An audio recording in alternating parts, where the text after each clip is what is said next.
அப்படியா? ரொம்ப சந்தோஷம்.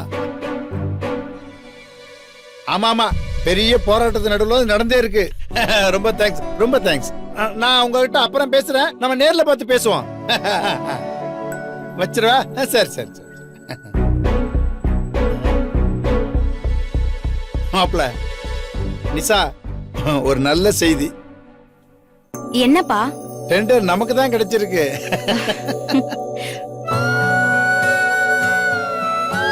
ரொம்ப சந்தோஷமா இருக்குப்பா. வாழ்த்துக்கள். சந்தோஷம் மாப்ள. பாத்தீங்களா மாப்ள, ரேணுகா நம்ம வீட்டுக்கு வந்த ராசி ஒண்ணா நல்லது நடக்க ஆரம்பிச்சிருச்சு.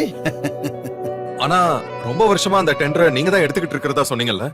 அப்படின்னா இதை மட்டும் என் மக வந்த ராசின்னு ஏன் சொல்றேன்னு கேக்குறீங்களா மாப்ள? ஐயோ அப்படி இல்ல, நான் பொதுவா தான் கேட்டேன். மாப்ள, எல்லா வருஷமும் மாதிரி இந்த வருஷம் இல்ல. இந்த வருஷம் ஏகப்பட்ட போட்டி, பொறாமை, இடைஞ்சல், அது எல்லாம் தான் உங்களுக்கு தெரியுமே.